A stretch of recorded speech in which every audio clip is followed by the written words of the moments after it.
Well,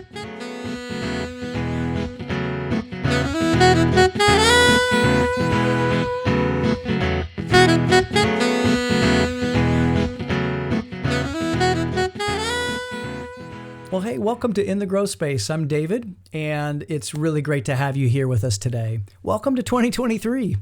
You know, it's really great to kick off the new year, and I'm really grateful for you listening in once again. And I hope that you've set some really challenging and meaningful goals for yourself this year, and my guess is that you have. And so what that means is that in order to achieve something new, you're going to have to do something that you've never done. And more importantly, you'll have to become someone that you've never been. And you know, the first of the year always creates a newness and really a lot of desires for growth for so many people. And the one thing that requires, and I'm sure if you've been listening to this podcast for any length of time, you'll know this, it's to engage and embrace change. So we wanted to start the year off with an episode and conversation about making changes and doing things differently. And in this episode, we have a really great leader who truly embodies those qualities. TJ Clayton is an executive leader in the insurance industry, and you'll hear his story today about how he sought change and embraced it. TJ felt the impacts of COVID as he led his team, but not only that, we're going to talk about mental health and how to really take care of yourself.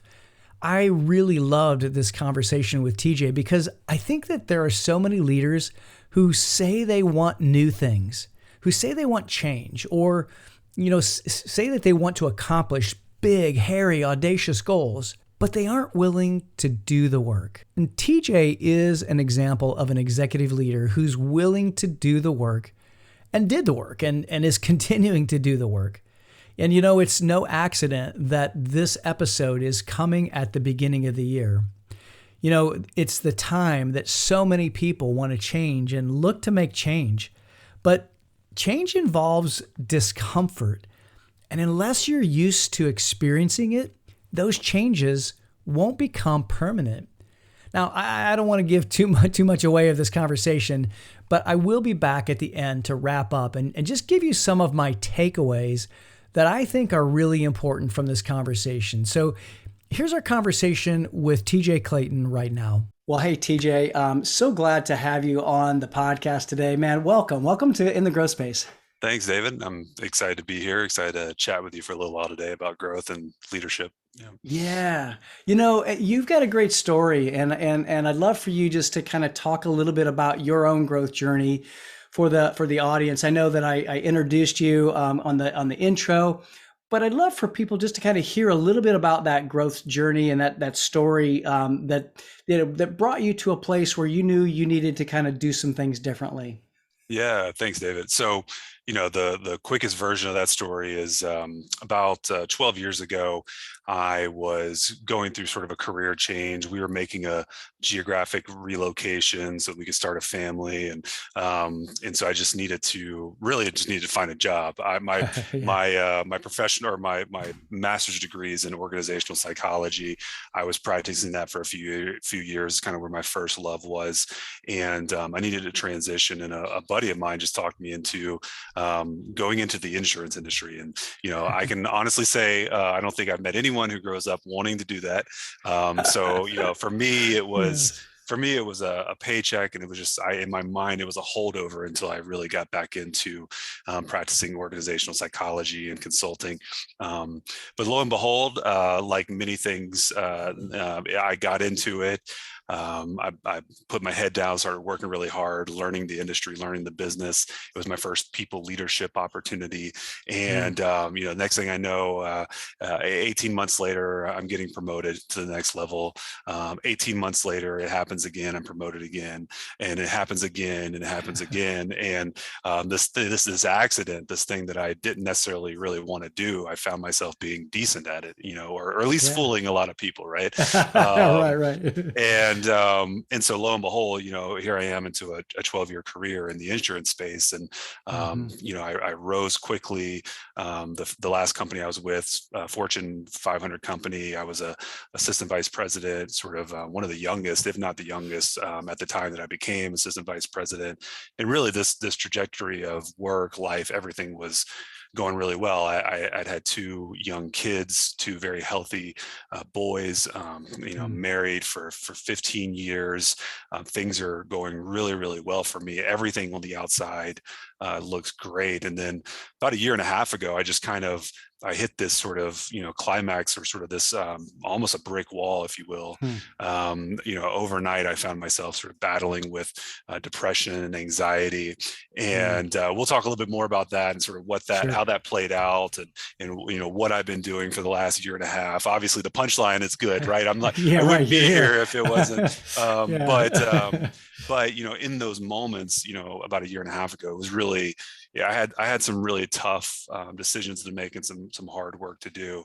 And Mhm. ultimately, I think it was years of imposter syndrome, Mm. some personal things that I was wrestling with from my past. This belief that I even said it in the beginning, that I had everybody fooled, right? I wasn't Right. really Yeah. that smart. I just, whatever. Yeah. I said all the Yeah. right things, and that's where I was.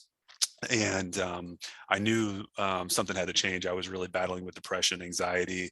I was having a hard time focusing at work. My behaviors in my life were not aligned with what my core values were. And so I just had to take a step back, and I did, and took some time off of work and really, really did some hard work on myself. And Mm. I'll say this before we go any deeper. Here I am, a year and a half later. Um, I'm at such peace and enjoy with my life. Work is great. My family is great. I'm Mm. present as a father, as a Mm. husband. Life is amazing, and the most important thing is nothing has changed. Interesting. The Yeah. only thing that has changed is me and my mindset and a few behaviors. But honestly, Yeah. it's all been work on the core self. My job's the same, my family's the same, everything's the same. But I am, 10 times happier, more fulfilled, more joyous, because of sort of the things you alluded to, how I sort of went through a journey of redefining, my idea of success and taking a different mindset approach to work and stuff like that. So excited to Yeah. dive into a little bit of that. But that's kind Yeah. of how I got to where I am, as sort of a sneak peek of kind of where things went. So Yeah. Well, I'm kind of curious. So, was there a tipping point? And if so, like what was it that like kind of triggered that? Because you talked about like had imposter syndrome. You yeah. use some of those things. You also talked about your values and maybe not living in alignment with your values. And I'm kind of curious, like was there something that maybe like just popped you off direction slightly that kind of took you down a wrong path? Yeah. No, well, so a lot of these sort of tsunami type of life changes, they're Yeah. growing for years under the surface, right? And none of this stuff Yeah. happens overnight, but usually there is one event that kind of just pushes you over. And for me, I mean, I'm not unlike anyone else. The thing that kind of pushed me over, or brought everything to a point where I couldn't control it any longer, was really just COVID and the pandemic. So Sure. Yeah. I had started with my current company, and I was about 4 months into, again, yet another promotion, another new role. And I had started with this company remotely, and Mm. I went for the first 8 months without ever meeting anyone face to face. I Oh. was 4 months into it, wrestling with a lot of the same things. And my family, we got COVID for the first time. This is December of 2020. Mm. And we had two young boys that had to keep in the house on Man, lockdown for I 2 weeks. don't. We didn't leave the house for Oh 2 weeks, and two energetic boys. We gosh. all got it, and it was pretty. It took its toll physically, but that Mhm. isolation. I did something really dumb that I'll never do again. I didn't take any time off of work. In Oh, my mind, I'm like, I'm remote. I can push through this. sure. And after that first week of being sick, I just kind of mentally collapsed. I was in a fog. I couldn't sleep. And, I was trying to, medicate myself with, whether it was, alcohol or exercise or just distracting myself. Yeah. Not against any of those things. But, just wasn't addressing the core issue, which Mm. was sort of myself and my mind, and that type of stuff. So really, yeah, it was the isolation of COVID and the pandemic that just kind of get pushed me over the edge. But Sure. I'll Yeah. say this now, looking back, um, I wouldn't change it for anything. Mm. And those were some dark days, and Yeah. I didn't go from overnight of realizing this to like overnight being sort of where I am today. But Yeah. I still wouldn't change anything. I'm so much better off now for the journey that I went through back then. Yeah. Yeah, yeah, Well, and I remember too from your story that it was not too long after you came on board with the company that you're at yeah, now when some of this stuff started kind of happening and you needed to take some time off yeah, and you kind of went to your boss and said, "Hey, look, sorry to yeah. tell you this, but I gotta take some time off." Yeah, yeah, that's one of the hardest decisions I've ever made in my life. And so, only a couple months into a new job, and I had and something's going on. I can't put words to it at the moment. And I go to my boss and said, "Hey, look, I've got to take. My doctor says I've got to take, some time off. I got to get some rest." And I don't know what this looks like on the other side. And luckily, I had a very understanding boss company that said, "Hey, look, put yourself first." And then That's great. I knew that the weight was on my shoulders. I had to step up, and I knew that it wasn't going to be 2 weeks of just sitting around relaxing. That I really Yeah. had to take advantage of the time. And so, yeah, I took 2 weeks off of work. I put myself on do not disturb. Luckily, I had a team of amazing employees who stepped up. But for 2 weeks, I did very, very hard work. I call it mental boot camp. Yeah. I Yeah. went and saw a therapist. I sort of did the hard work of figuring out what's going to happen because I knew, look, this time's going to end, and I've got a family depending on me. I got a team Yeah. depending on me. I want to live my best life, and so Mm. I had to do the hard work of digging in and uprooting what it was, and also doing some mental exercises, approaching some things different in life, Hmm. instilling some habits and some practices that were going to take me sort of to that next level and sort of help me, come back with a vengeance, which is what I was able to do. And that Yeah. was really nice. But yeah, that was one of the, to this day, one of the hardest phone calls I ever make, I'll bet. as a leader, as an executive in a company, and as a leader of a large organization, to say I don't know what it is, but I got to take some time to myself. Yeah. And I was able to do that, and the results have kind of spoke for themselves. But yeah, definitely a Yeah. tough one.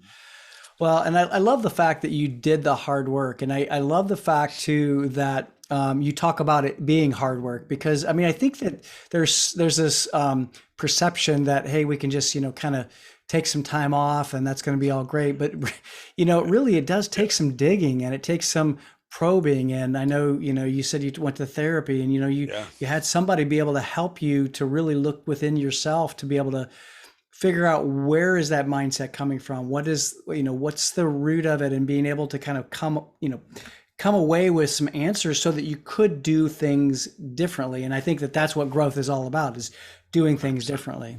Yeah, yeah. I think it's interesting. I mean, you're a coach.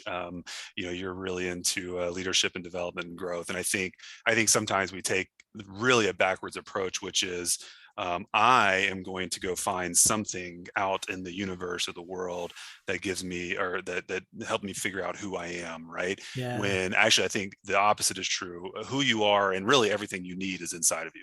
Yep. You got to where you are because of your talents, your intellect, your character, whatever.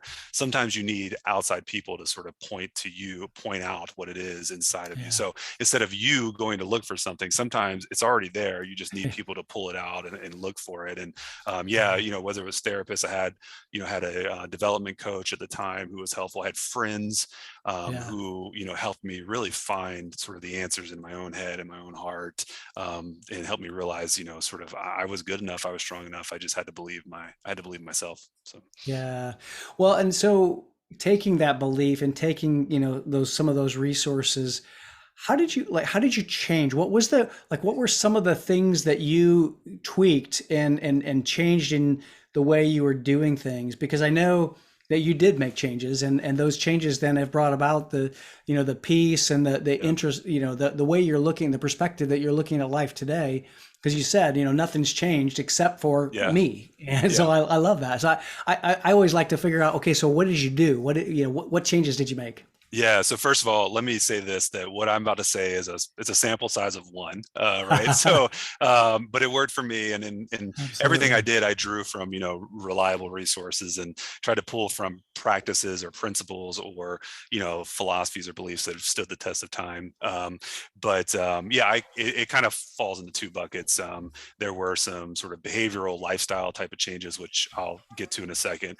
And then there were some mindset, sort of philosophical changes of personal belief and sort of Mhm. how I approach work and how I approach home life and everything in my life. And so I'll start with that one first, Yeah. which is, I was lucky. This is nothing proprietary. Yeah. I was lucky to stumble across, some literature that spoke to kind of changing your view of success and really kind of sort of seeing sort of this idea, this concept of success as a bit of an illusion, if you will. There's Yeah. a great quote from Viktor Frankl, who wrote "Man's Search for Meaning," which is a Yeah. staple. Everyone should read. Everyone should probably read it Absolutely. once a year. At least. Yeah. Just a Yeah. great book. But there's a quote, and I'll summarize it, which he says that success is kind of like happiness, and that it cannot be pursued. It has to be the result of or a side effect of your pursuit of something bigger and greater than yourself. And Hmm. that can be religion, that could be sort of community service, it could be family, it can be whatever, it can even be a job. That's fine, but it has to be bigger than your own sort of personal selfish goals. And so Yeah. so that was that quote kind of helped stem some real mindset shift for me. And I was lucky to work with someone who specialized in sort of values based approach. And so Mm. what that Huh. is, it's called values work. It's out there, on the internet. But it's taking sort of the idea of goal setting and setting a goal and achieving a goal and measuring towards a goal, and really taking it up a level, taking it up a notch, and saying, hey, for now, let's forget about the things you want to achieve on a daily basis, the metrics you want to hit, the number of things you want to do, the number of things you want to knock off your checklist, and say, who do you want to be? Like, what Mm. type of Good person do you question. want to Yeah. be? What are your core values as a person? And let's let those things sort of be the barometer or your true north, if you will, for what you do on a daily basis. And I think, if people are listening right now, like, you might start to think that's a little, sort of, ivory tower, and it's a little soft, but No. No. it really does pay dividends. And it doesn't mean that we don't have things that we sort of aspire to on a more micro level. Hmm. I wouldn't be employed if I didn't continue to deliver results, if I didn't continue to Right. hit metrics. But it takes it from that sort of narrow view and sort of pulls it up a level, if you will. And so for me, I mean, to this day, I have a sticky note with my 4 core values on my desk, and it's wisdom, courage, leadership, and health. And those are my 4 core values. And what that means is there's a lot of stuff I can't control in my day, right? I run large Hmm. operations, customer service administration for an insurance company. I can't control how customers are going to act. I can't always control how my team members are going to show up. I can't control how the technology is going to go. But one thing I can control is, was I as wise? Was I as courageous? Was I as Hmm. healthy? And was I as much of a leader as I could possibly be today in this Yeah. moment? And so, Mm. if so, I can't always control a lot of these external factors, but what I can control is, how do I approach? Am I being courageous? Am I being wise in everything I do? And Mm. it may not seem like much, but that mindset shift has just been, it's been a big shift for me over the last year and a half, because There are days when I go, you know what? I ask myself, was I courageous? No, I avoided a conversation I did not want to have. Sure. Was I wise? No, I fired off an email that I shouldn't have fired off. Right. Yeah. Now the good thing is most of the time I'm able to answer yes to those questions. And the Mm. good thing is when you shoot for values, you usually get your goals. Yeah, sure. So when I shoot for being wise, courageous, a leader, and Mm. healthy, I usually get, my daily metrics. I usually get my annual goals. I usually get that stuff. But if I shoot for my goals, I may not end up being the person that I want to be. And Yeah, that's so, good. really thinking about that in a Yeah. slightly different way. Yeah. So it sounds like then you really redefined what success was for you and what it looked like for you. Yeah. Yeah, no, Yeah. absolutely. And really sort of doing away with, even sort of the idea of this sort of short-term success. And I think really buying into, think about the Viktor Frankl quote, really anything that we sort of, any goal that we set out there for ourselves, if that is the end all be all, right? If achieving your values is Mhm. not the higher level sort of aspiration, if you Yeah. get to your goal, first of all, if you don't get to your goal, you're going to be sad. You're going to be Yeah. upset. If you do get to your goal, you're gonna grasp at it, and it's just going to vanish. And we've all read the stories of people who sort of just put all their energy into one goal, and then they achieved it. Yeah. And then And what? then, yeah, Yeah, right. like I think the Mark Maron, who's a New York Times bestselling author, has written a couple of sort of self development books.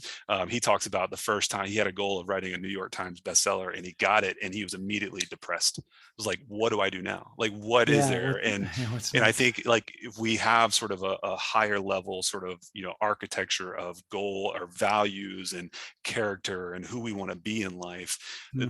they'll get us to everything we want to accomplish. Yeah, yeah, for sure. Well, and I think it's a different question. You even mentioned it. Who do you want to be, or who do I want to become in the process? And I think that changes really everything Yeah. because if I want to be committed, if I want to be a Yeah. great father, if I want to be a great executive, Yeah.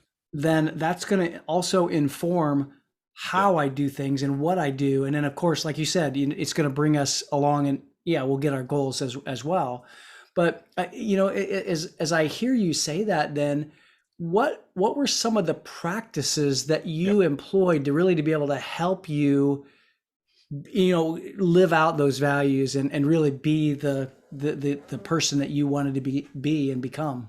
Yeah. Yeah. So what's the real sort of secret sauce to what I Yeah. did on a daily basis? Yeah. So because I'll take a step back and say, because I was dealing with some pretty strong depression, it took some, Yeah. okay, here's some real life changes that I'm going to have to work on. So, one thing I found, the beginning of the pandemic, right? Every night felt like a Friday night, right? Yeah, sure. And Of so, course. here I found myself, slowly, having an extra drink, staying up a little bit later, Yep. skipping a workout, whatever. And so that stuff over time, Yeah. I love the book Atomic Habits by the Yeah, author me James too. Clear, and he talks about Yeah. everything you do is like a vote for who you want to become, right? Right. Everything you do and don't do. And so what I Mm. was slowly doing is sort of casting a vote for, a slightly less healthy lifestyle, right? So Yeah. just slowly letting things creep in. So for me, Yeah. and ultimately where that kind of led to is I was really not getting good sleep. I Mm. wasn't resting well. I wasn't resting long enough. And Mm. so for me, it all started with getting good sleep, and some core Yeah. things that I did. I cut back. So I made a rule for myself, and I can say that I'm about 95% compliant to this rule over the last year and a half. The exception, the rule is sometimes break the rule. Right, right. Yeah. And so for me, I cut my alcohol intake back. I only Yeah. drink. I only drink now Monday, or excuse me, Friday, Saturday, and until 12 on Sunday. And I don't have a drink during the week, right? Yeah. And so that was a big one for me. And it's not about drinking; it's about sleeping, because Yeah. I still drink alcohol. But Yeah, sure.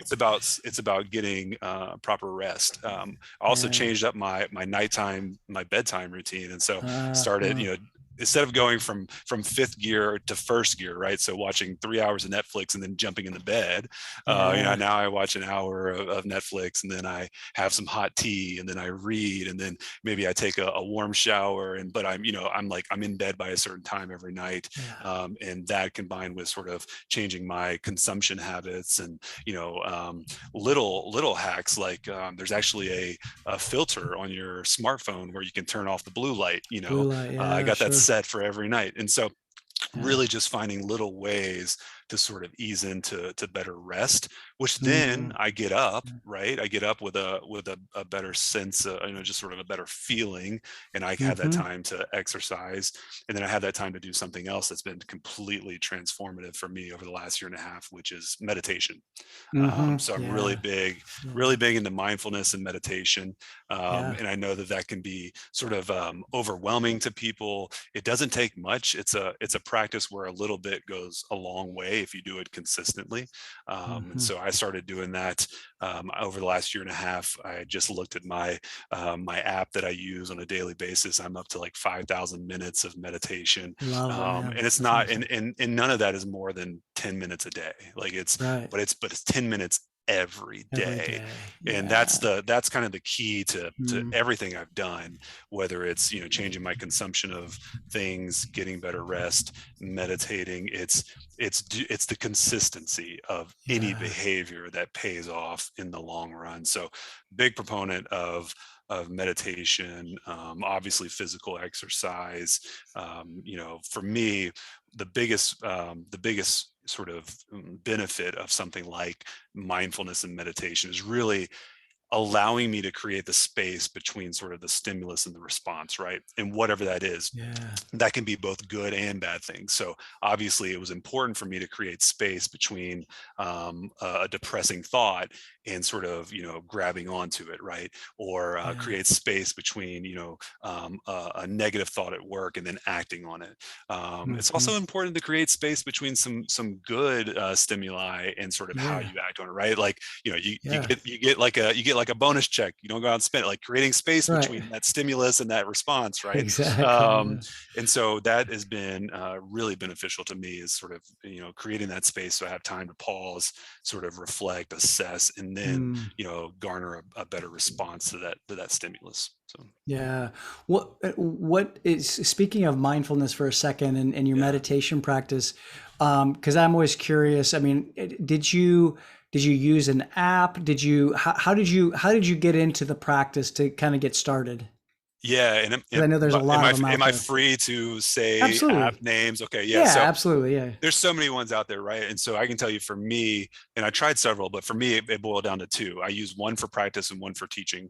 So for teaching, I actually, there's an app called Awake, and so Hmm. it's by Sam Harris, Oh yeah. yeah, who is Yeah. popular neuroscientist, philosopher, sort Yeah. of commentary, and really big into Zen Buddhism and mindfulness. And so he has a ton of teaching, both Yeah. himself and a lot of guests, a lot of people who specialize in a lot of different topics that sort of surround the idea of mindfulness and meditation. And then for practice, I use an app called Headspace, a very popular Yep. one. Yeah. And Sure. for me, that's what I use to track. And really, I mean, it's a great app. I highly recommend it. They've got some good introductory beginner courses. And that's how I started. I just started with Yeah. some beginner courses, and just slowly over time, I'm now sort of in a space where I'm doing a lot less guided stuff, where I'm setting a timer Yeah. with a soft bell, and I'm doing it. But that was after a good 9 months of Yeah. practice that I started dabbling in that. But yeah, a lot of good tools out there, a lot of really good books on the subject.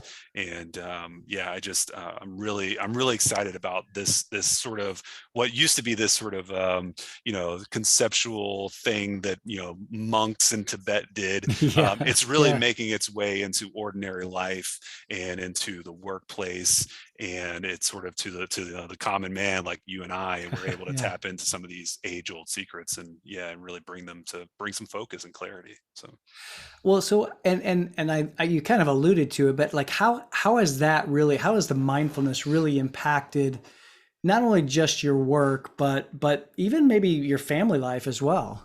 Yeah, yeah. So for work, I'll give one example from each, which this is another one too, is another sort of journey that I've been on. So we talked about the illusion of success and how, Yeah. redefining success.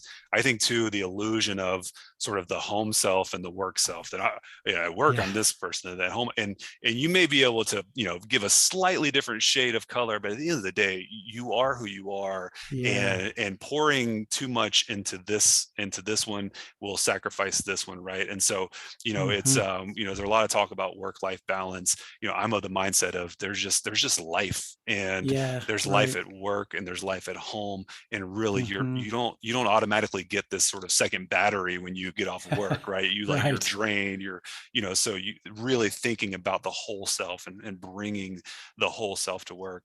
But yeah, I mean, for me, I remember not long after I sort of that 2 week period, I came back to work, and I was really sort of on this journey to rebuild and redefine myself.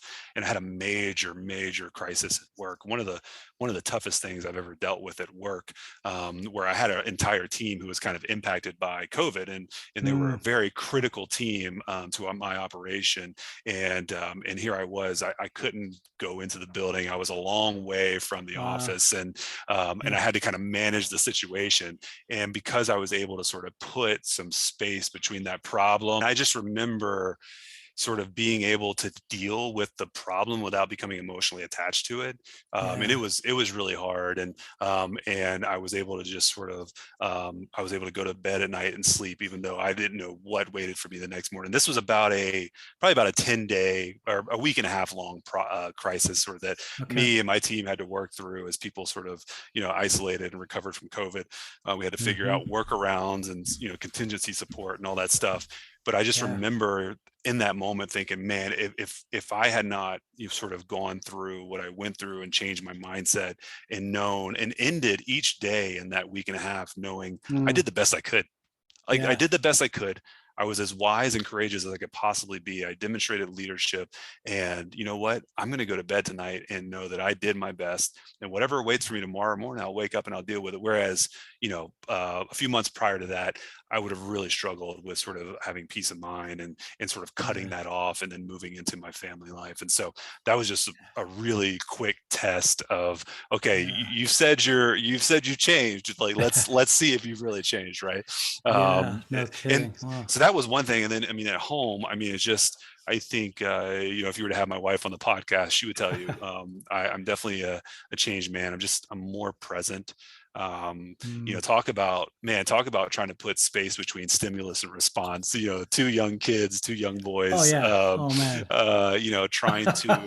trying to just sort of, between their frustration and me, like my frustration. Right. It's been, not that I'm perfect, make mistakes for sure, but definitely consistently more present and mindful of my speech, mindful of my attention, right? Mm-hmm. Am I giving my family the proper attention, and just being able to pick up on cues from my kids and my wife and everything. I have a feeling that had I not changed some things, my family life would not be as wonderful as it is today. And so it's Yeah. definitely shown up in every part of my life. So Yeah, man. I think I really think that's amazing because so oftentimes we make one change or make a couple of changes and it impacts one or two things. And then, but you change, a bunch of things and it really impacts everything. It really impacts your life, and you even alluded to it too. It's not just your work life and your home life. It's life. And so it's yeah, everything. And I think making those changes and making those choices is really important. I think that's what I want people to understand is that first of all, it couldn't have been easy for you to make those choices, and it couldn't have been easy for you to make the changes that yeah, you have. And by doing that, you really got into what I call that growth space. I mean, there had to be some discomfort in that, in 100%. moving through that. I guess maybe share a little bit about what that felt like. Yeah. Well, I mean, first of all, It was hard to admit that I was lacking something, Sure. Yeah. and whatever it was, lacking understanding, lacking something, that I wasn't able to just keep doing the same thing that had gotten me here, right? And you look again, you looked at Hmm. my life in the last 12 years, just with promotions and advancement, and life was amazing, and to go, hey, and that's not going to carry you forward, and if it does, it's going Yeah. to destroy you, by the way. Yeah. And so, yeah, I mean, it was hard first to admit that, and then, yeah, to do some of the hard work to be consistent day in and day out with lifestyle changes, with habit changes. Not everybody understood, not everybody Yeah. was on board. Luckily, no casualties. All my Sure. friends are intact, but That's great. but it was hard, and then it was just hard to do this, to come Talk on about it. social media and talk Yeah. about it, right? Like, it's one thing, and I'm very thankful for the celebrities who have elevated the conversation around mental health and Yes, some of for the sure. struggles. But that's one thing for it to be a celebrity to do it, and I think that gets it started. But to Hmm. see other middle-aged men in corporate Yeah. America who are leading people, who are willing to go on LinkedIn or whatever it is and say, I got a Yeah. problem, I dealt with it, and not be afraid of, there might be a stigma, there might not, I don't care. Repercussions or whatever. Yeah. I'm here to tell someone they're not alone, right? Like, Yeah. Right. I just, I don't want people to think that you're the only executive at a Fortune 500 company who is dealing with this, right? Yeah. Many of them are. Right. Many people in our circle are dealing with imposter syndrome, or dealing with Hmm. the strain of life and family and responsibilities in a post-pandemic era. Like, it's Yeah. it's real for a lot of people, and so that was hard to do, but I found it to be nothing but rewarding.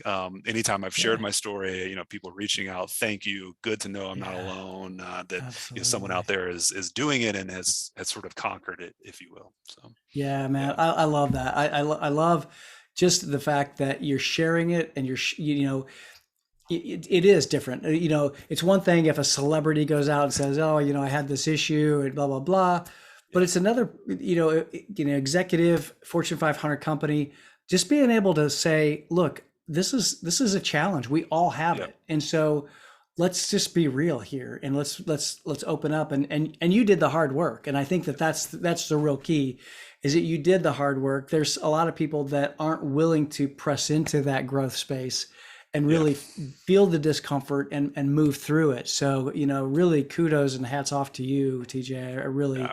think that's awesome. I appreciate it. I got to give my wife credit though too. She was an Of amazing course. person on the journey. I remember whenever I said I want to take some time off and go to counseling, I had to tap into our health savings account. And I remember, like, that particular thing. I remember telling her, like, oh my God, I'm sorry that I'm using up so much of our money. And she was like, you're making an investment. Like, don't That's right. apologize. Oh, And yeah, so, so true. I yeah, she was a trooper, and I appreciate her so much. So, Well, I tell you what, any great guy has a yeah. great gal next to him, being able to be the wind beneath their wings, supporting them, Yeah. clapping, cheering them on, and all that kind of good stuff, man. Yeah, no, it was I good. love that. I love that. So one final question I'll just ask Yeah. for you, yeah, ask you, because I always, this is probably me self-serving, as it is. I'm always curious about, like, your morning routine, your morning rituals, like was there things that changed in your morning rituals, and then Mm, because you talked about your bedtime routine, yeah. which I thought was awesome. Yeah. Anything in the morning, like that changed, or that you just really leaned into?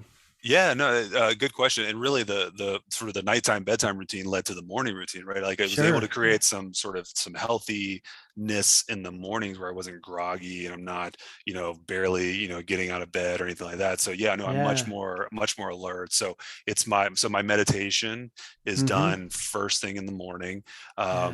and that's very first thing. And I generally know when my kids are going to get up, so I try to time it with that. Mm-hmm. Try to be very mindful with my first cup of coffee. Have some quiet time, meditation to myself. Trying to be Mm-hmm. better about exercising in the mornings. Sure. not always consistent with that. But yeah, just I have a ton more energy to get up and sort of start my day off with the right foot. I will say another thing too, another like micro sort of habit change, but for the last, especially this year, I started doing it was doing cold showers in the morning. So I'm a Yes, my man. yeah, big Love it. proponent of Me that. too. Talk about clarity and focus, and Yeah, wow, man. that has been a Well, game changer. Yeah, especially in the wintertime, yeah. winter water coming through the pipes is a heck of a lot colder. Yeah, I know, right? I probably I started that. That was like kind of a New Year's resolution for me. I started in Yeah. January. I probably should have started that one in June or Yeah. something. But Right. Give uh, yourself some time to ease into it, right? that's been a big game changer too. And last thing is I've been very one other like habit change that I'd kind of gotten out of was I have a beautiful lifelong set of friends and Mm. relationships, but I'd kind of gotten in this habit of like at most texting people Oh and yeah. seeing them on Yeah. holidays. And so I remember one time last year I challenged myself to every day for a month I was going to call somebody, Mm-hmm. and I was Oh like yeah. literally old school, pick up the phone, Call. call Yeah. them, and that was That's hard, great. especially after the Yeah. first like 3 or 4 days. Sure. Yeah, I'll but bet. but just it's not about the phone call, but I was starting to have some distance between myself and people, and it took a Yeah. layer of like accountability and a layer Mm-hmm. of intimacy away from those friendships. And so Mm, that's another that's thing good. too I've been trying to use my morning time for, and set up some phone calls also in the evening, another replacement for watching Netflix or having a drink. Yeah. I'm being more intentional about, hey, you want to chat for an hour and catch up on Yeah. life and work and talking with some old friends. So That's just another one out there, fantastic. because community is important too. I alluded to my wife, Yeah. but I had a whole host of friends that sort of helped me through this journey, Man, and that's just so kind of cool. keeping that habit going has been really big. So Yeah, man, I love that. TJ, thank you so much for sharing, such, an important thing, but also an intimate thing too. So I know yeah, it's really tough to sometimes to share those things, but man, great work. Thanks for sharing with thanks. all of us who can learn from that as well, because I know that, life isn't always, just smooth sailing, and we Yeah, have to be able to know when we need to like raise our hand and say, hey, look, I've got an issue here. I need some help. yeah, And you were one that reached out and did it, and then did the hard work and leaned into that yeah, discomfort. So yeah. yeah, thanks for sharing that, man. No, thank you. And I would say if I'm active on LinkedIn. Yeah, good. If folks want to reach out, I don't have any sort of professional network. I don't have any sort of coaching gig or anything on the side. I Yeah. have a day job, and that's it. Yep. But I've had a few, in sharing my story, I've had a few people reach out and just ask for a couple tips here and there, and just wanted to exchange some words of encouragement. So Yeah. to your listeners, if anybody just wants to take the advice another layer deeper, hit me up on LinkedIn. I'm on there. Happy to share stories, share tips. Happy to share accountability or anything like that. So I'm an open Man, book. that's awesome, TJ. Thank you, and I'm sure there'll be people that'll take you up on that. So, Awesome. yeah. Thanks again for being here. Appreciate you sharing your story and really some great wisdom. I've been taking notes, and so I'll recap here at the end on my outro. But thanks for Thanks. being here, my friend. Thanks Appreciate for it. the opportunity, David. Well, I hope that you really enjoyed that conversation, and I certainly did. One of the things that I took away from this conversation is the fact that COVID and the isolation that was that went along with COVID had some really intense mental health impacts for so many leaders.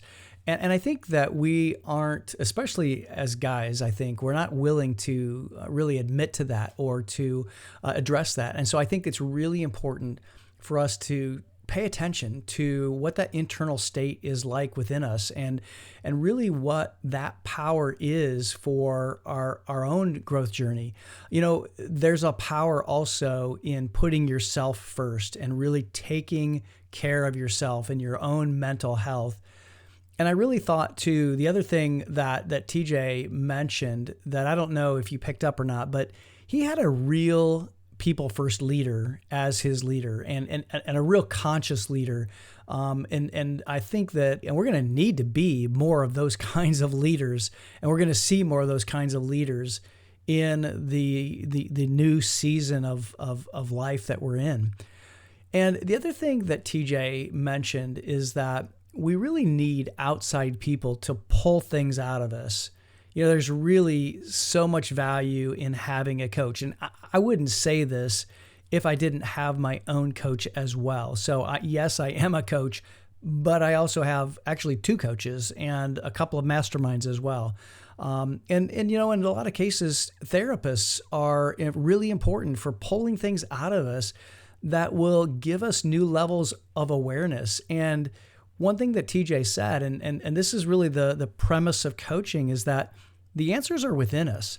And, so oftentimes we go seeking for something external. That's really the place that most people go. But the answers are within us. We just need to have someone or a couple of people to pull things out of us. And I really think that that's one of the great values of having a coach and having a community, a mastermind, an inner circle in my terminology, and why that's so important.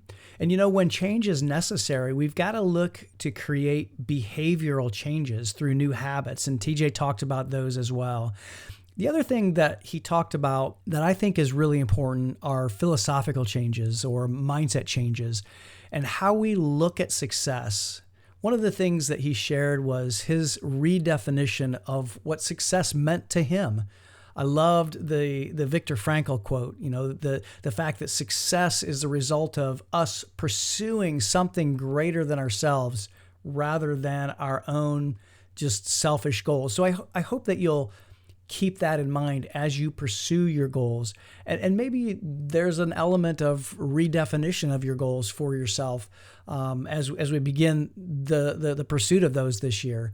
We really have to ask ourselves, what is it? What is it that is greater than ourselves that we're pursuing? And I really enjoyed his conversation, or the part of his conversation around values and who do we want to be? We have to really ask ourselves some hard questions. And one of the things that really all of this brings up is that in the work of growth, in the work of leadership growth and personal growth and development, we have to do hard work. We have to go within ourselves. We have to ask ourselves some questions, and we have to slow down enough to really be able to answer those questions and think about those questions.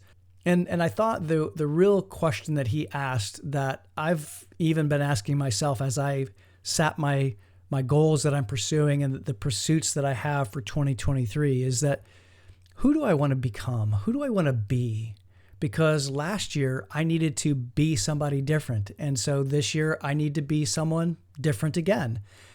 And that really involves, developing rules for myself, rules that will help me develop those behaviors that will drive the results and the person that I want to become. One of those things that TJ mentioned was getting proper rest. And I think that is so important, especially when it comes to this idea of hustling and grinding every day. And I think I think most people are seeing that as a fallacy, and that's just a myth that we can really get ahead. Now, I know there's people like Elon Musk that say they get along with 2 hours of sleep or whatever, but I don't see it. I just don't see it as healthy. I think our science actually proves that we can't live on little sleep, that we have to get proper rest. And the other thing that TJ talked about was meditation. And I will say that meditation has been such a game changer for me. I actually meditated every day last year in 2022. It's become a very regular practice and process for me. And there's so much scientific and neuroscience behind the benefits. I won't go into those right now, but it's just huge. And he talked about a couple of different apps, the Awake app, Headspace. I use something called Balance. And I really would encourage you to take a look at the benefits of meditation and a mindfulness practice. The last thing that I'll say too is that changes aren't easy. And it's really hard to admit. And I think that TJ even alluded to this, actually said this, it's really hard to admit that I'm quote unquote lacking something. And so I think that when we look at changes and we want to embrace change, we've just got to be able to admit it to ourselves that we aren't where we want to be, and that's okay. And just remind ourselves that we're not alone. And if you need to, go get help, make changes, find a coach, find a therapist, and above all else, be willing to do the hard work. Embrace the hard work of feeling uncomfortable, because it's an investment in growing to be the best life or the best version of yourself.